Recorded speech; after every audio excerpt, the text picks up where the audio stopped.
In fact, I should thank Joseph Brito. I think he's also attending the session. Joseph Brito actually sent me a YouTube things, and then that sparked some interest in me. It was telling that why this present Modi 3.0 government, how they have fared, and then what are the challenges ahead. And there was actually a panel discussion. So then I also was chatting with Brito, and then I said, okay, we'll make this itself as a topic for the present session, and then how should we respond? Okay, so before I just go ahead, I'll just flag off certain issues for you. Okay, friends. Yeah. See now, there is a see now I'll flag issue by issue, and then time is very short, and I may be very fast. So I think you should bear with me, because this is not a 10 standard presentation. It's a bit higher presentation. There's an export ban. There's an import tariff. Okay, so and many times the local prices are very high. For example, what happened in case of the silk imports long back, or the cardamom imports from Brazil long back, when the local prices in Kerala were shot up, and then especially the loom weavers in Bangalore, the silk weavers were facing a lot of issue because the local silk prices was very high, and then we imported silk from China. So then there are other issues like one district, one product, and crop zoning. Okay, then weather insurance. Weather insurance normally is cut only when you take a loan. Okay, then we have the genetically modified productivity going down. And there are so many myths about doubling farmers. And kindly bear with me that, I am not blaming X or Y or Z government, and I am not even going to say that, the wooing policies and then making free buses and all. I'm not going into which government is doing that, but I'm only telling you that the rural incomes are reducing. Okay. The Praveen Rao committee report puts the farmers' income at least around 6,400 rupees per month, with an average whatever land holding and crops. But now the present topic today, see, you will be aghast. The rural voting has come down for the in this particular election. The rural voters, about 44 of them, we got lesser seats for the existing government, and then there was a dissection, and then people did surgery, and they were analyzing why this rural people are not voting for the government and why there's a small shift. I don't even want to tell that where they shifted and all those things, India and all those things. So kindly bear with me, because I'm a Government of India person and I don't want to take any political names as well. But I'll flag the issue for you. So there was a decrease in the voting percentage in rural areas. And I myself was inspired by the CNBC talk. I will be sharing the YouTube link with you. You can actually go down. And then I will also discussing with many of my friends who are eminent economists, so many friends. And even today, some lobbies continue to export in spite of local demand and prices being very high. And some unhealthy practices and scams may be there as a singularity here and there. And what should the present, Shivraj Singh Chauhan, the agriculture minister, and his people should be doing for the next 5 years? How are you going to manage the farm distress? And how are you going to avoid the protest? And how vigilant you can be to protect the MSP? I think I have set the session objectives now. So now look at the key concerns.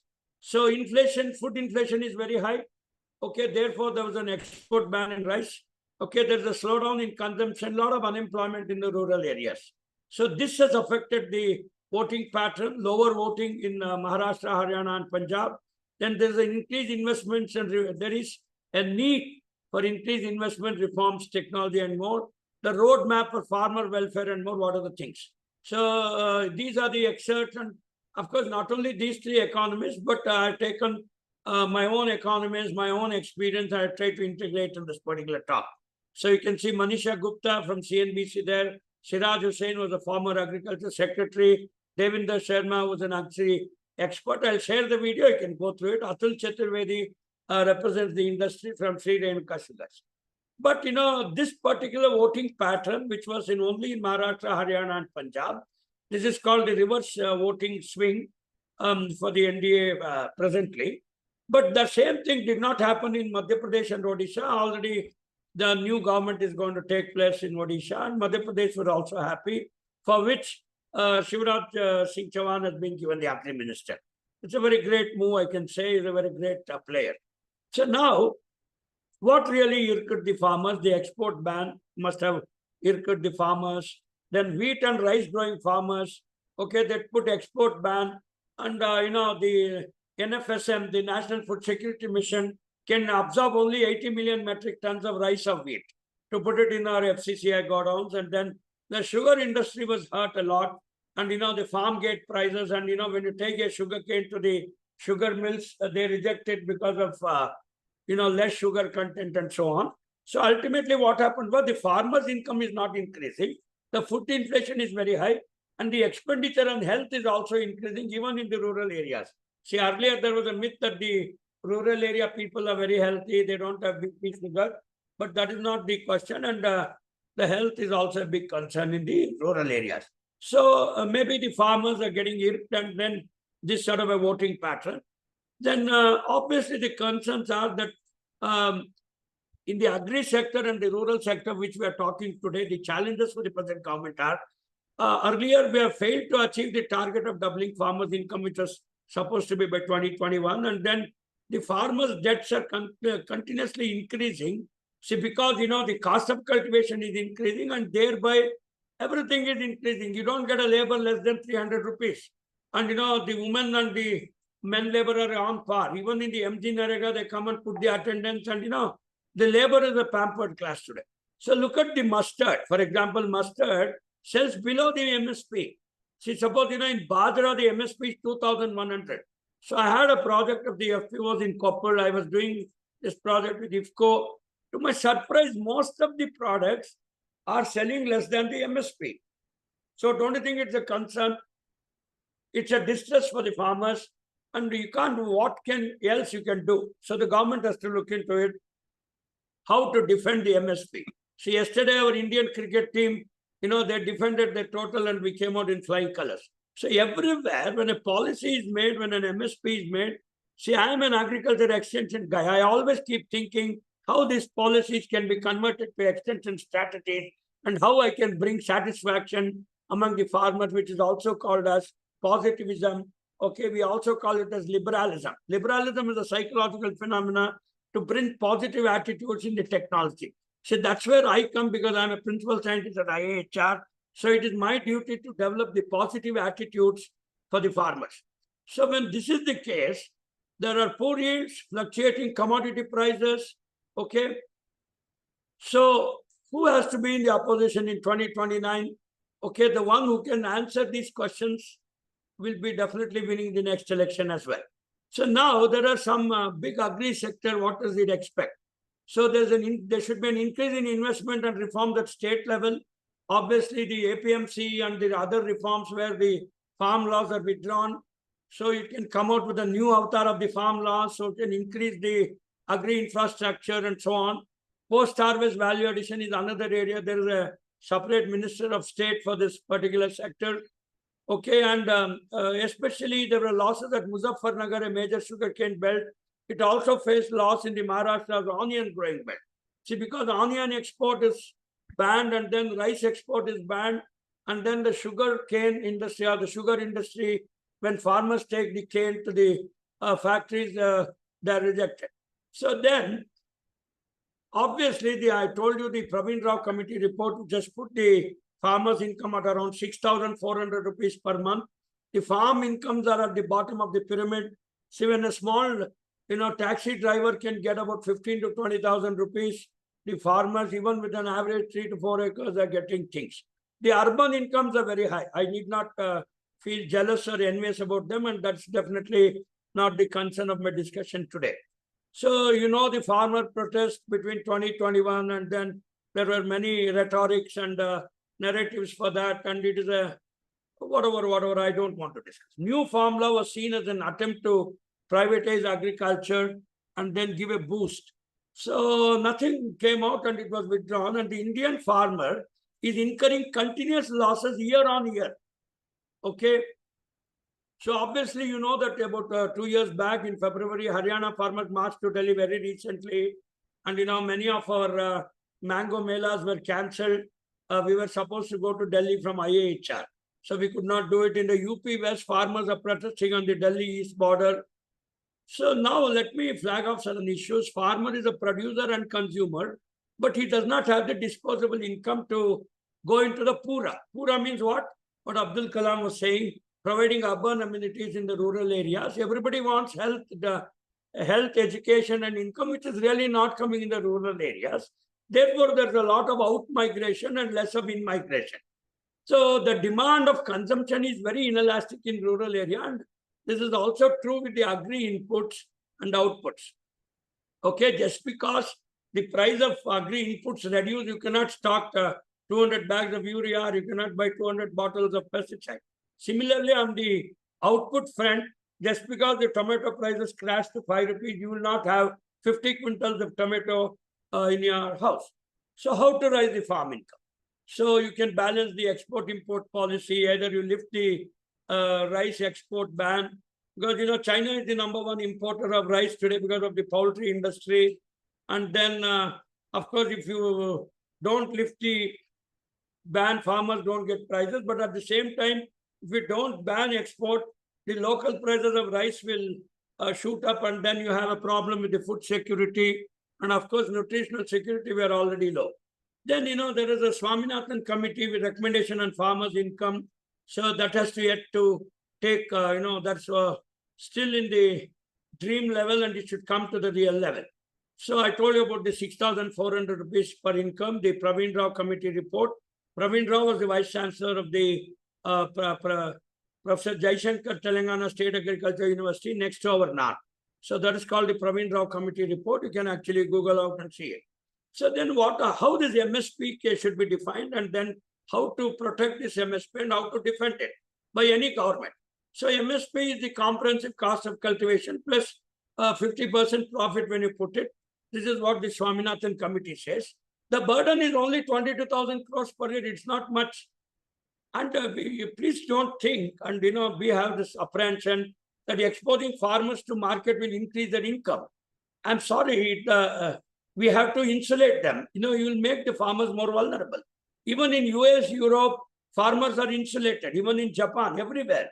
But here, whenever we talk of privatization of agriculture, new farm reforms, okay, every big, the capitalist, in economists, we have 2 or 3 people. We have the capitalist economists, we have the socialist economists, and we have a mixed economist and some extension scientists like me.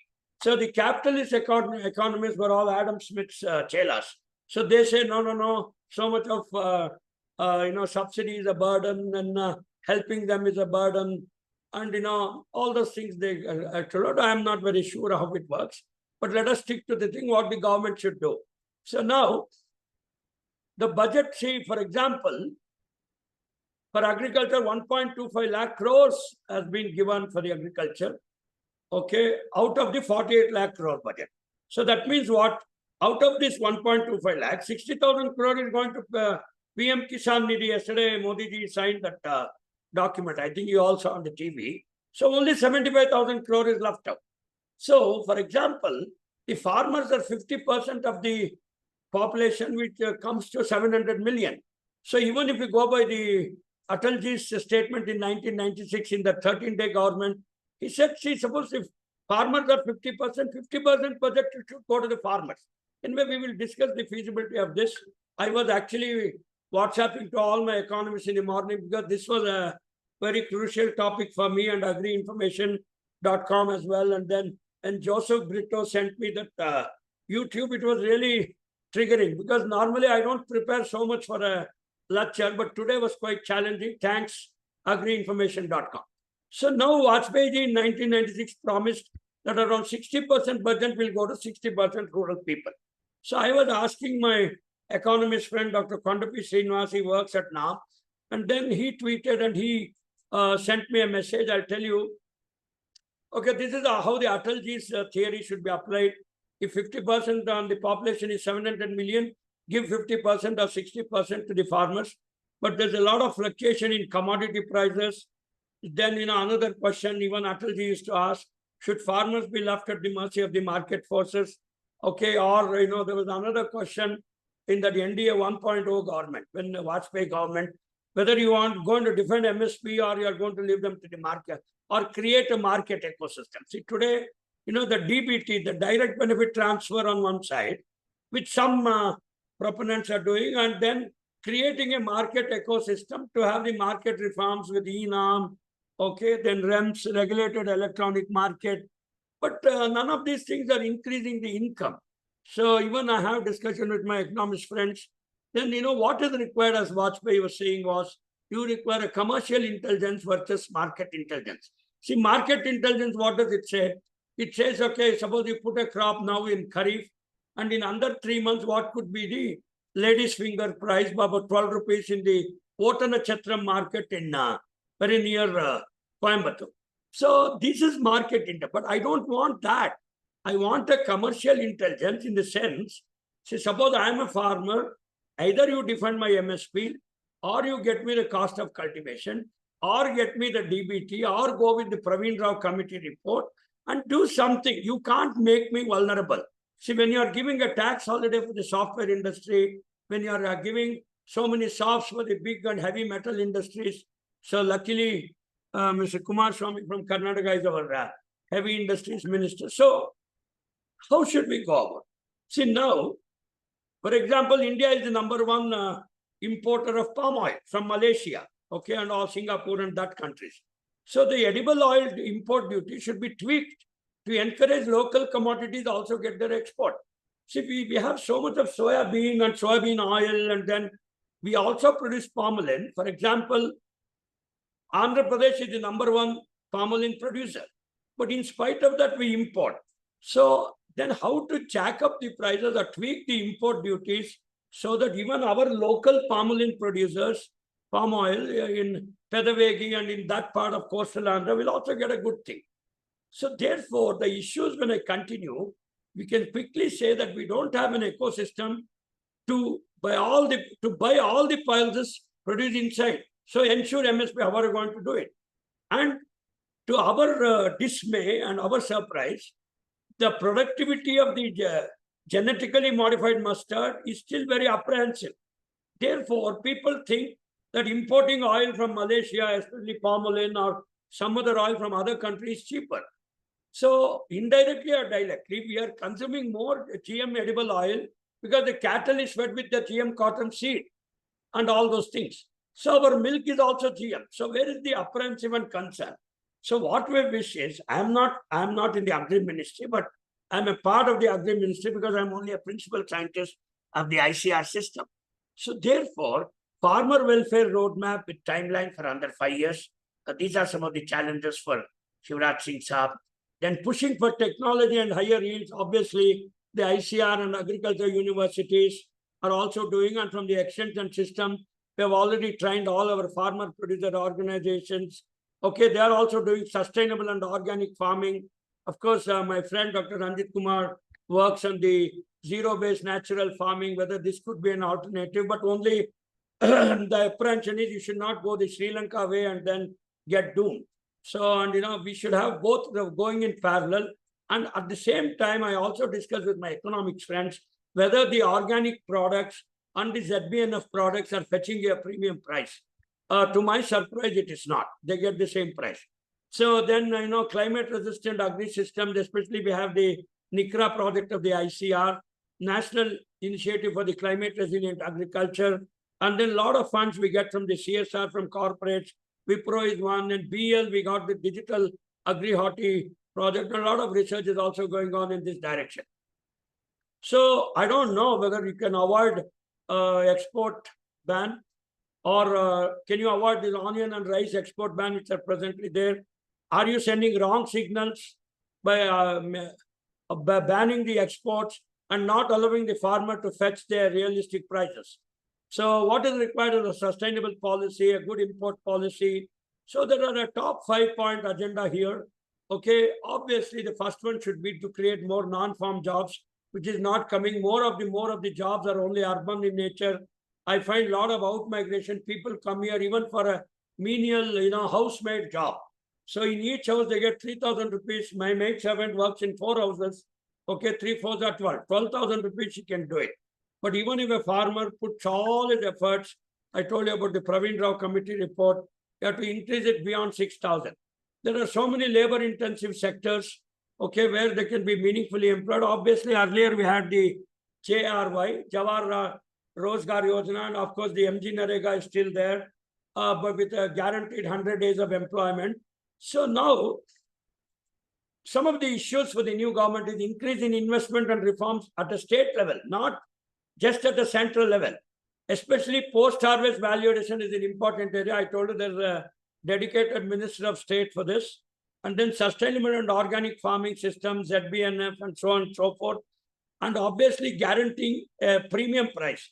See, of course, every vegetable and fruits do not have the MSP, but they may have a MIS, okay, market intervention scheme, where if it is an organically grown with so much of opportunity cost and opportunity incomes getting lost, you should give him a better price. Then climate resilient agri system, we've already discussed. CSR, we've already discussed. So now, what are the challenges for the new government? Okay, you should protect MSP at any cost. Although I have also seen it physically in many of the APMC, ENAMs and all that, many times most of the commodities, they are sold below the MSP. Is it arm twisting tactics, or is it the distress bargaining, or it is the Arthiyas who are playing the game, or the, my friends calls it as the policy, what is it? That slide will come next. They're called policy negotiators or whatever. Anyway, we'll do. Importing commodities and adjusting the tariff so that always the local prices, okay, the fetching price should be high and farmers can be encouraged to sell in the local market, okay, rather than exporting. Of course, exporting is an option. Okay, then what do you do with all the surplus commodities like rice? Lift the ban on the export, put more to China, okay, and then, let their poultry industry flourish, and we also get some money out of it. Then minimum guarantee price for farmers, crop diversity, we have already told. The sugar industry is hurt the moment you take the cane there, 18-month cane or a 16-month cane. If it does not have 10-degree bricks of sugar, you don't get it. So obviously, one zone, one district, one product, Vodop, crop zoning. This came out even with the Praveen Rao committee report long back, that, you should identify certain crop zones as tomato zone, sugarcane belt, cardamom zone, and so on and so forth. Then obviously there's another claim which my economist friends have been flagging. The non-irrigated areas, farmers should get higher MSP because their yields are abysmally low. So you have to allocate judiciously. These are some of the challenges for the NDA 3.0. Then there are a lot of impact on agri reforms and farmer welfare schemes. It can be crop insurance, weather insurance. Okay, it can be MSP, it can be MIS. So then, see, the monsoon has approached. Of course, I don't blame the 3.0 government. Just now they have taken over. The MSP announcement is very awaited. You announce an MSP so that, they may take another 1 more week to sow. The sowing have not yet started. So suppose if I'm a farmer, I'll wait for the MSP and decide whether I will grow rice or mustard or whatever.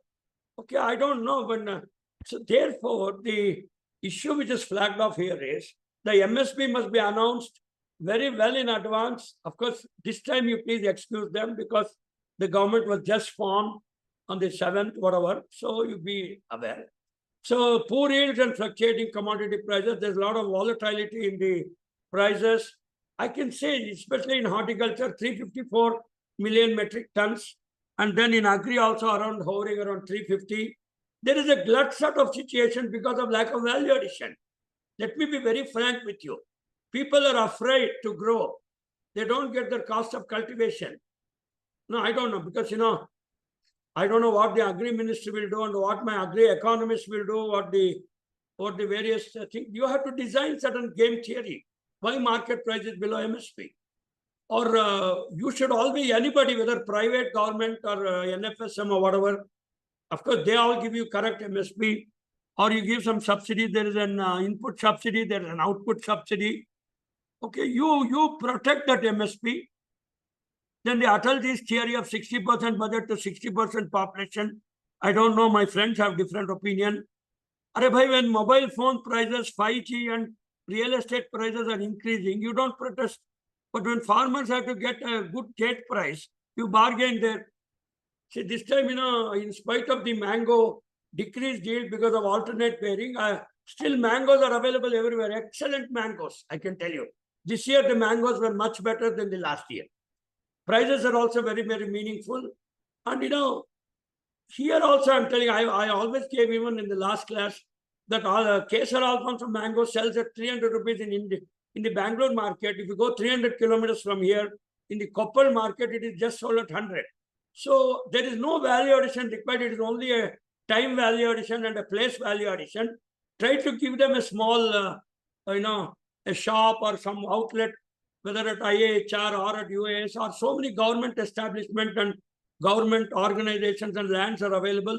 Why don't you put a stall free of cost and give some subsidies that so that the entire Bangalore gets the mangoes?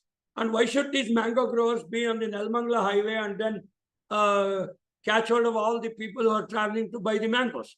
Therefore, I feel that farmers need to be pulled up and supported with other sectors, and don't cry. Okay, so obviously, I'll be going very quickly. Okay, Dhanlakshmi, tell me when my time is up. Okay, one is you have to defend your MSP, the MIS in place, climate insurance. See, there's another issue of ease of doing farming. Even today, many farmers don't pay the insurance unless if they take a crop loan. When you take a crop loan, the weather insurance is automatically, the premium is cut. And the ease of doing agri business is very, very difficult. Okay. And 50% and 60% in the rural areas, I was making a presentation in NAM. I said, we have to urgently, displace these people from the rural areas and, promote them like Super 30 of Bihar or something. If somebody is very good in software or engineering, let him migrate outside and look for better productive jobs. See, and obviously, when you come to the genetically modified crops, whether it is soya, mustard, or something, productivity is very low because of a lot of, protests, Vandana Shivas, and so many people saying GM is bad, that is very bad. So I don't agree. See, when something is going to give a higher income, you have to take those technologies with a pinch of salt and other support. See, for example, 12 million hectares of soya bean gives only 11 to 12 million tons. But actually, you should be getting something around 40 million tons. I'm not saying GM is the only answer. Kindly don't say that I am a GM proponent. So, therefore, this will be taken care by the Indian Institute of Soybean Research at Indore, and our ICR system is already on the job. So, I'll just have a.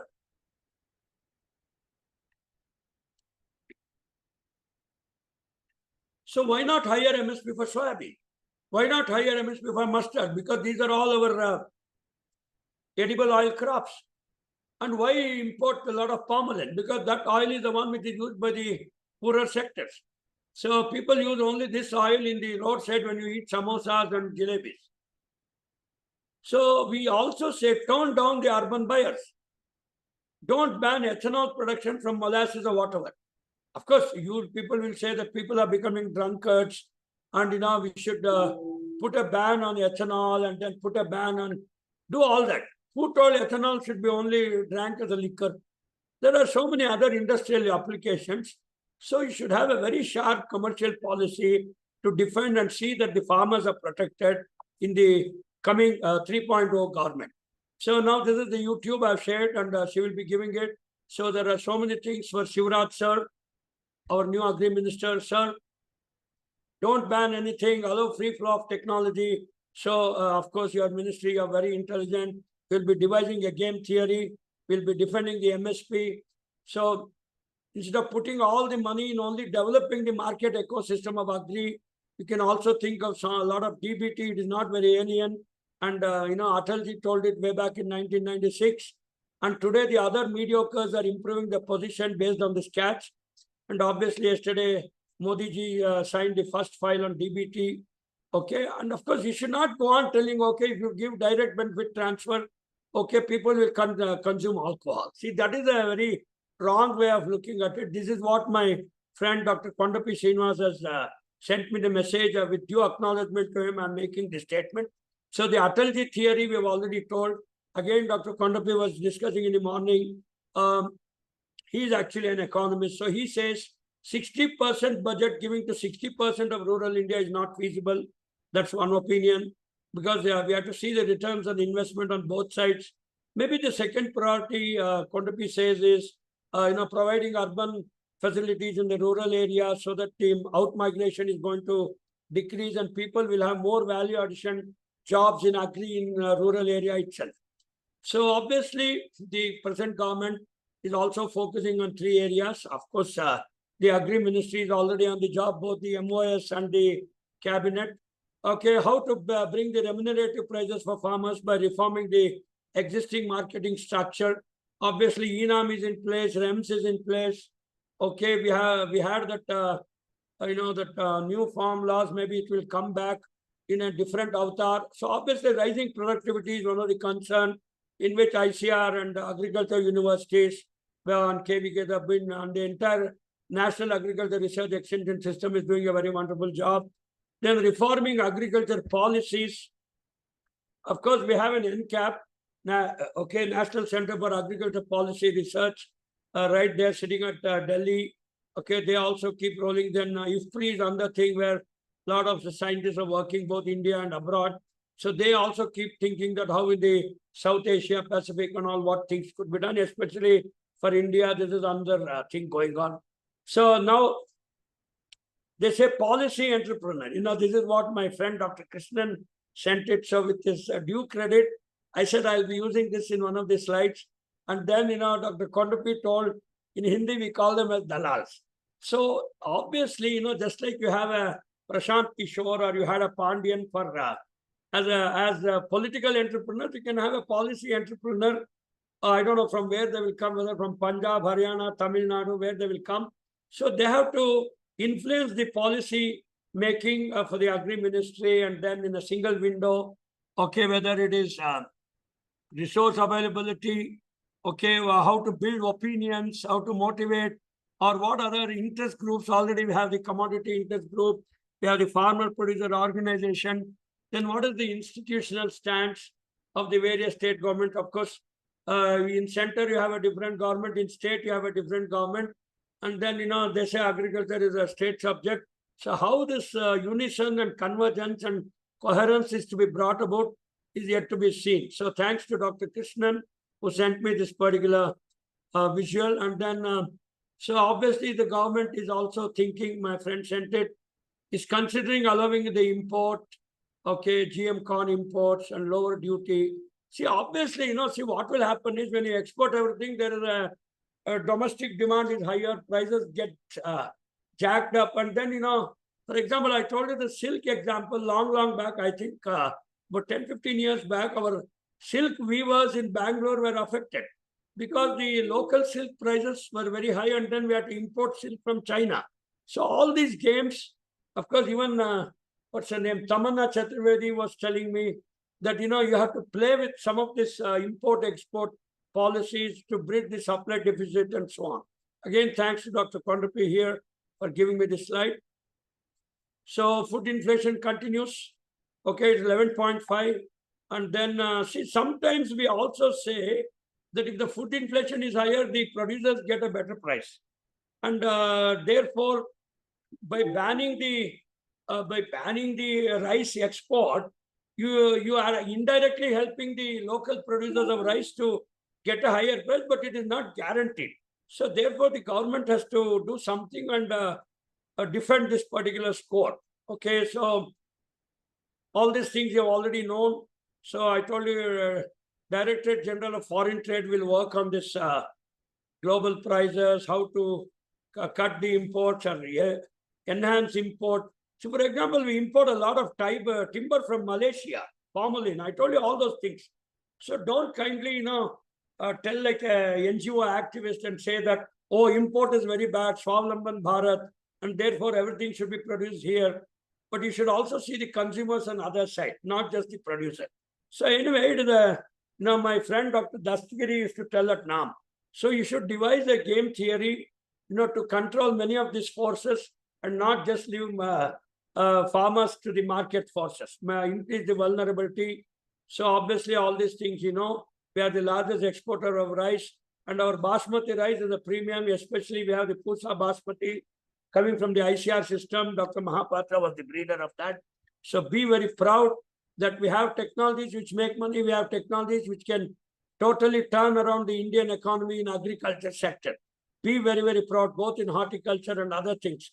But what is required is a game theory, a policy entrepreneur, like what Dr. Krishnan said, and then, working very, very closely and confidently with, and very trickily with this particular matrix. So anyway, this is how we are one of the best rice in the world. Basmati, we have already told. And obviously, when it comes to rice production, West Bengal is the largest rice producing state, a very highly quality things. Of course, Andhra Pradesh is called the rice bowl of India because of extensive cultivation and high quality of the rice seed. But the largest rice producing area when it comes is in West Bengal. So anyway, India will expand, diversify its agri-export basket. That's what Director Apida K. Parasram Party is saying.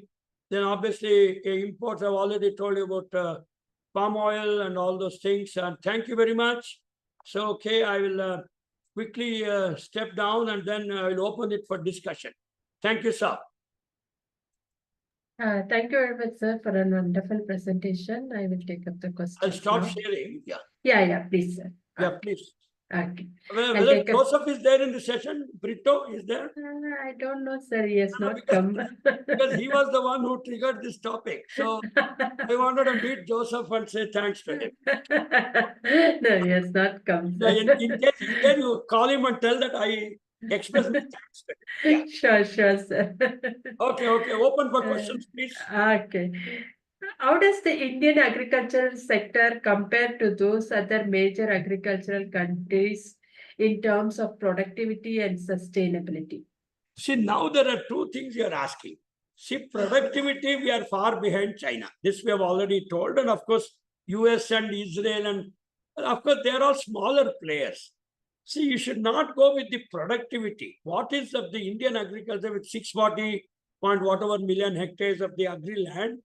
Our cropping intensity is almost 300%. That means we have Kharif, Rabi, and summer. All the trees, if you go to Coimbatore, Dhanlakshmi, you are from Tamil Nadu, the Coimbatore farmers grow 3 crops in a year. So that means if you are having 10 acres, it is as good that you grew it for 30 acres. So that is how the acreage is high. Of course, our productivity is lesser. You can't compare with the other one. But what is required is we have the 60% of the population of India who are farmers, around 700 million in number, who are dependent on agriculture, and then just with agriculture alone, their incomes are not coming. They are not able to satisfy their basic human development index need. What are the 3 human development index need?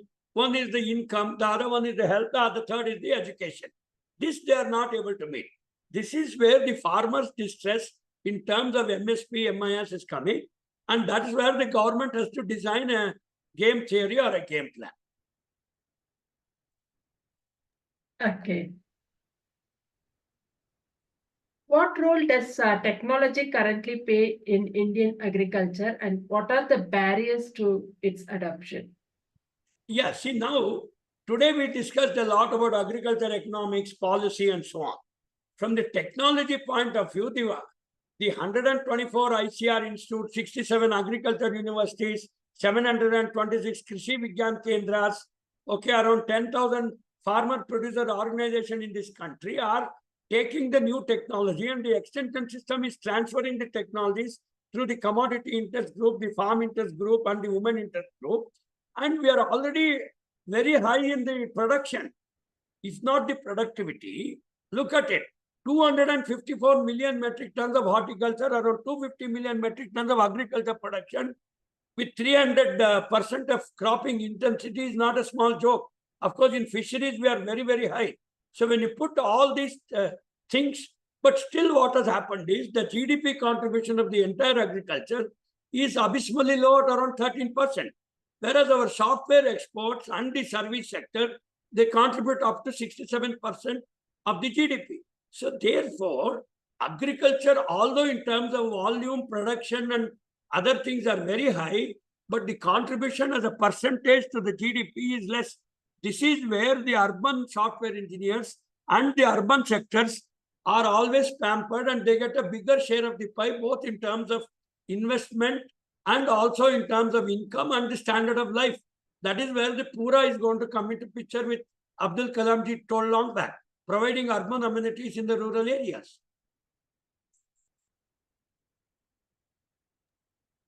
Okay. I'll take up the next question, sir. What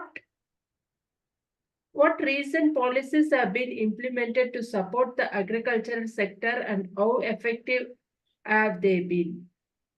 No, you pardon, what role the politicians take, is it? No. What recent policies? Policies, okay. Yeah. Yeah. See, this, I think my friend Dr. Kondapi has already, Srinivas has already told you in one of the slides I told you. See, just because there are 60% of the population is in rural area, we cannot take our 48 lakh crore budget and divide it by 60% and directly give that 60% money to the rural areas. This is what Dr. Kondapi has been flagging. See, everywhere when an investment is made, it is always the ROI, the return on investment. How much money I will get back? See, for example, we have the National Highway Authority of India. Of course, Gadkari Saab is the present minister. When you put more and more money in the infrastructure, roads, and that internal navigation and waterways, see, they are all going to give you very high returns. See, for example, even if you take the total factor productivity, which is a measure of the return on investment, either it is for research, development, or something, the economist sitting at the Niti Aayog or somebody sitting at the helm of the affairs is not going to say that, we are going to do equality and we will distribute 60% of the money to the rural areas. Of course, that was one of the concerns which Atalji flagged it long back. But today it all goes on how much the returns on investment, whether it is cheaper for me to import or it is cheaper for me to export, or I will do direct benefit transfer to the farmers.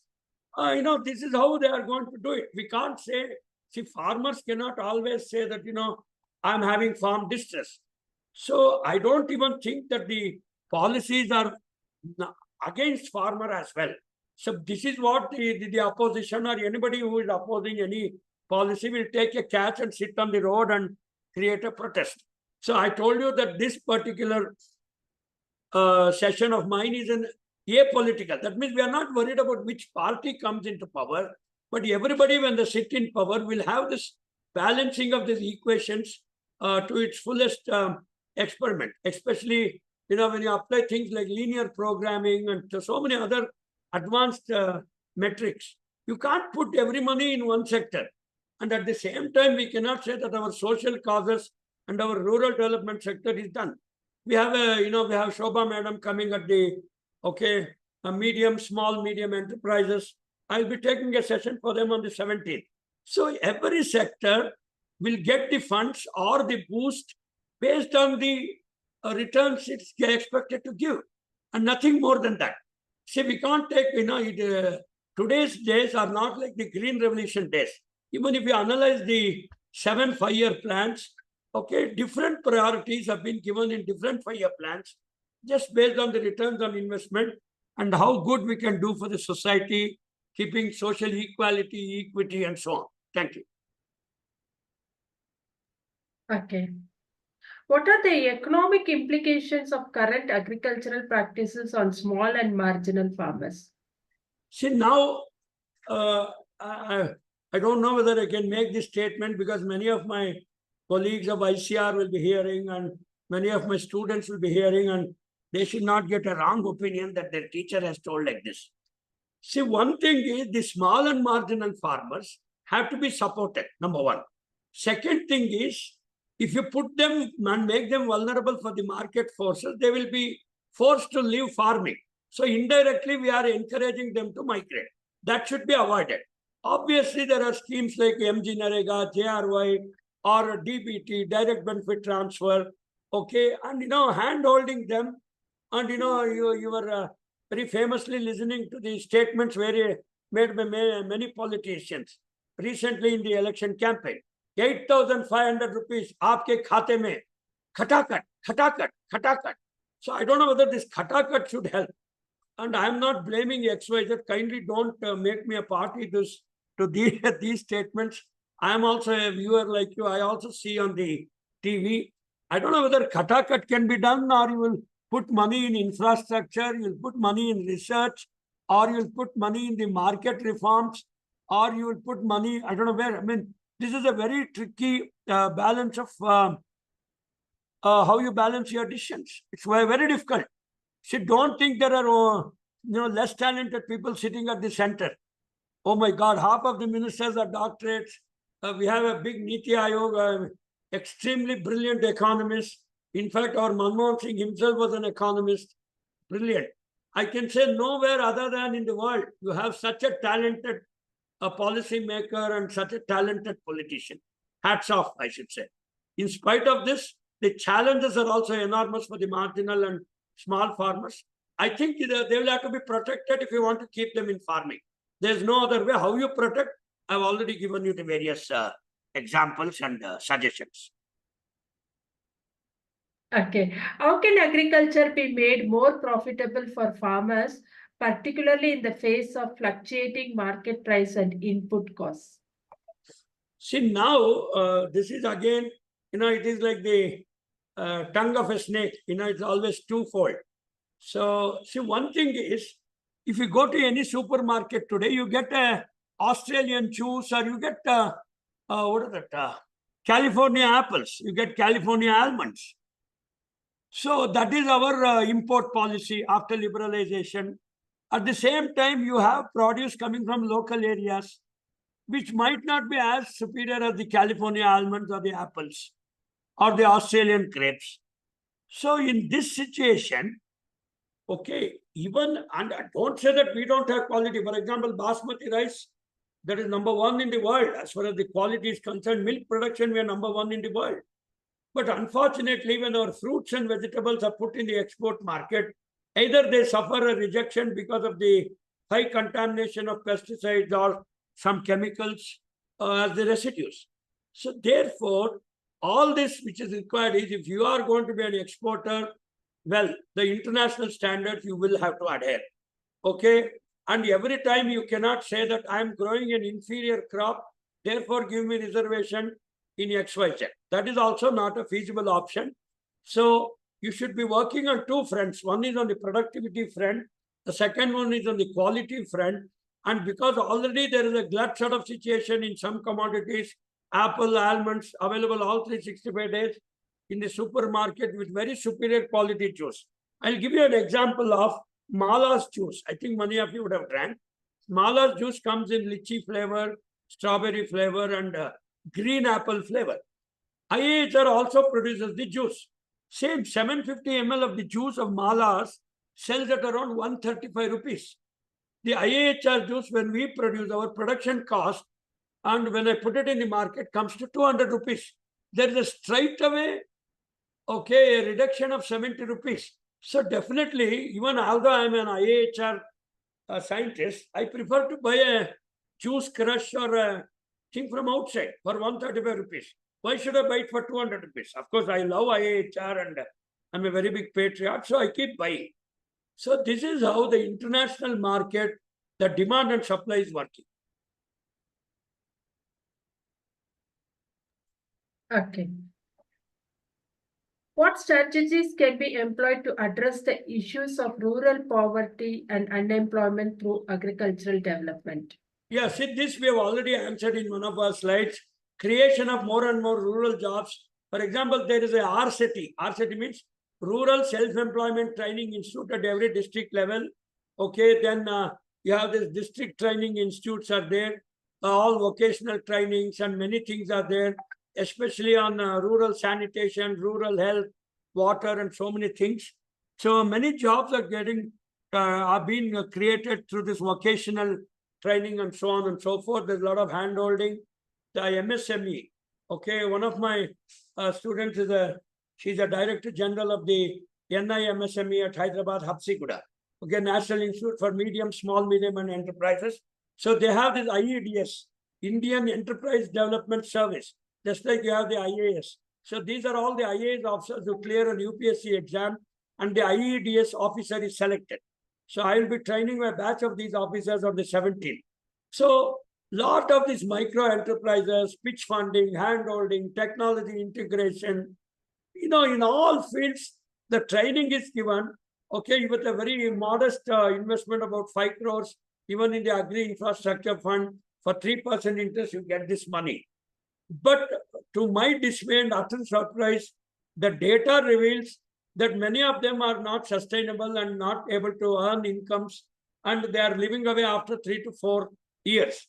So even, my friends also conduct a lot of training program for FPOs, entrepreneurship and startup, stand-up and all that. But the percentage of success is only 7%, in spite of such a beautiful ecosystem in the startup, stand-up, entrepreneurship existing in the country today. Okay, I'll move on to the next question, sir. How can gender disparities in agriculture be addressed to empower women farmers? See, the disparity is there. See, it is something like this. The more efficient fellow runs more, the more intelligent fellow gets a better job. The IITian gets a much better job. So your income is directly proportional to your achievement motivation and the effort you're going to put. So now the disparity will exist because of lack of entrepreneurship, lack of attitude. Either you don't have a potential, passion, or a purpose of an entrepreneurship or as a startup, stand-up, farmer group, and so on. So definitely, you will have to live with the disparity of income, and equality of income is a myth. See, anywhere in the world, see, we can only create an opportunity for people to study and become an entrepreneur and so on. Just a minute. So we can only create an, I keep discussing this with my economics friends as well. So they say that, sir, whether DBT is good or not, that is a very big debatable issue. We can only create an ecosystem by putting more schools, more training programs, more agri-information.coms and bringing awareness so that people will be encouraged to come and, earn and, move in that sort of achievement or motivated direction. But definitely disparity will exist. See, today the disparity may be 100 rupees, tomorrow it may be 10 crore rupees. So the disparity is a reality. You will have to absorb this with a pinch of salt.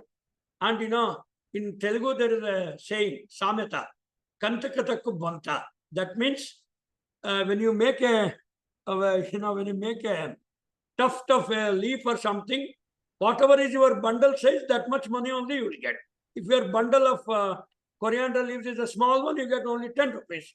If your coriander leaf bundle is a big one, you get 30 rupees. So that is a very reality in any of the mixed economy. And of course, being mixed economy, India is doing both good jobs. We have not done 100% DBT. At the same time, we have put money both in the ecosystem, infrastructure, DBT, and somehow trying to bridge it. But still, what the distressed people want is complete equality. See, definitely there won't be complete equality. The fellow who works less cannot be compared with, what is his name? That Sundar Pichai, the CEO of Google. You should not say, I will have equality with him. That is a myth. Thank you. Okay.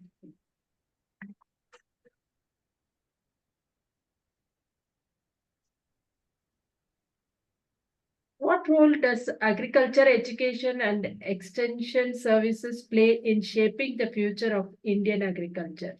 Yeah, this is exactly why I accepted your topic for today. See, the extension services has a larger role. See, obviously, the present Agri Ministry, maybe today they have started, I think in just from 3 months from now, they will come out with a lot of strategic planning, strategic exercises, many policies, okay, and many programs. Already they have given us there was a circular from the Ministry of Agri that what is your 100 days plan? In the next 100 days, what are you going to do? For us, for research, for extension, for all the ministry related people, this question is asked. So we are very busy preparing the action plan for the next 100 years, 100 days. So for the next 100 days, what are your strategies? How many people will you reach? How many tribal farmers will you reach? How many SCSP farmers will reach? What sort of technologies will put? Which technology is having a better ROI? Which technology is having a better total factor productivity? So all my economics friends, we have a large number of them, around 200 working in the ICR system, and under 300, 400 working in the agri university system. So all of them will put, and they will tighten their laces and put their shoes and buckle it up, and they're going to come out with a lot of strategies. And I think this year is going to be a very hectic year for all the extension service people, because many programs are in the offing. Okay, either it's a campaign, it's a frontline demonstration, on-farm trial. My goodness, we have to simply run. We just have to run. We are waiting for that 100 days, and already we are getting circulars from the ministry. The ministry is already on the job. Thank you. Okay. How can India balance the need for agricultural exports with ensuring food security for its population? Again, see, Dhanlakshmi madam, this is a very tricky question you've been asking. See, on one hand, food security is for whom? Is it for Dhanlakshmi, Jayaraghavendra, or it is food security for the last mile connectivity person? See, now already in the National Food Security Mission, we have kept 80 million metric tons of food, which is distributed through the public distribution system, PDS. But I am telling you, to my utter dismay, okay, that the entire 80 million metric tons is not consumed. It is consumed by insects, weevils, and so on. So, of course, I am not an economist. My economist friends will tell you, and I'll give you some addresses. You can call them next for one of the meetings. See, they will tell you, instead of, the opportunity cost of, putting 80 million metric tons in NFSM go down, paying rent for the Food Corporation of India. Look at your opportunity costs and profits and interest on that particular money which is getting locked. Rather, whenever there is a food crisis, direct cash benefit, give them 2,000 rupees, cut. Give them food, call them to your house and give them food. And open already that Anna Bhagya scheme, okay, Indira Canteen, Anna, whatever, so many things. 20 rupees of food is given at a subsidy of 5 rupees. 15 rupees the government bears. What else food security we can give? So definitely by exporting, I don't think, please kindly correct me because I am not an economist and my economist friends and my students are listening. They may attack me in the evening. So already they have told, you finish this meeting, we'll attack you. So therefore, if I am to be taken as Dr. V.K. Jayaraghavendra, I think you can reduce. Of course, the Niti Aayog will think whether you should put 80 million metric tons there, or you can give food coupons, or you bring that MG Narega, Jawahar Rozgar Yojana, simply give them food coupons. That's all. Of course, direct benefit transfer, my friend Dr. Kondapi has told, it might get converted to alcohol. So I don't know, I'm not sure about it. So give them food coupons. Let them take the food coupon, go to Annapurna canteen, have a sumptuous food and work. I think that should be a good option. Thank you. Okay. Thank you very much, sir. We have now completed the round of questions. On behalf of agricultureinformation.com, we like to thank Dr. V.K. Jayaraghavendra Rao for the talk and for answering the question. This meeting will now be closed. Okay, thank you, Dhanlakshmi, agriinformation.com. You're most welcome, Hope sir. to meet you again. Next time we will Sure. plan a panel discussion with economists and extension people. Okay, we will shape that and we'll hope we'll do it. Thank you. I leave the meeting now. So nice. Okay, sir. Okay. Bye-bye.